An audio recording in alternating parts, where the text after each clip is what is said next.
श्री ईशानेश्वर महादेव पूर्व में एक तुहुंड नाम का दैत्य था जो देवता, ऋषि, यक्ष, गंधर्व तथा किन्नरों को कष्ट दे रहा था। नंदन वन में इस दैत्य का अधिकार हो गया था। उसने ऐरावत पर विजय प्राप्त करके उसे अपने द्वार पर बांध दिया था। उच्चय शवा अश्व का भी अपहरण करके उसे अपने यहाँ ले आया। उसने देवंगानाओं का भी हरण कर लिया। देवगण के अधिकारों का हरण हो जाने पर वो आपस में मंत्रणा कर रहे थे, तभी वहाँ देवर्षि नारद का आगमन होता है।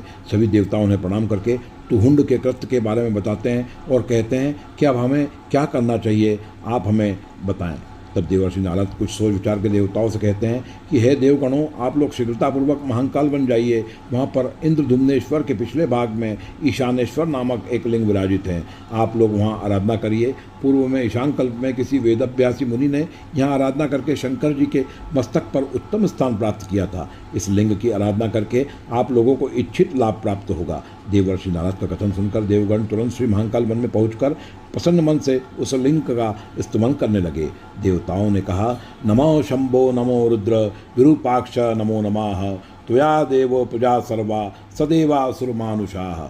देवता इसी प्रकार से स्तुति कर रहे थे, तभी उस लिंग से धूम्रावृत महाज्वाला निकलने लगी। इस ज्वाला के प्रभाव से अपनी सेना से घिरा हुआ मुंड का पुत्र तुहुंड जल के भस्म हो गया।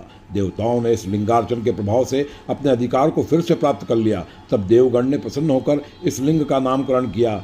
देवगणों ने कहा, हमने इस लिंग के प्रभाव से ऐश्वर्य तथा शील को पुनः प्राप्त किया है, अतः यह लिंग अब त्रिलोक्य में ईशान कहा जाएगा। जो व्यक्ति श्री ईशानेश्वर महादेव की आराधना करेगा वह श्री सिद्धि तथा प्रीति लाभ करेगा। वह देहांत होने पर देव, गंधर्वों तथा अप्सराओं से सेवित होकर स्वर्ग में जाएगा। वर्तमान में यह लिंग उज्जैन के पटनी बाजार रोड कमरी मार्ग पर स्थित है। करना पड़ा।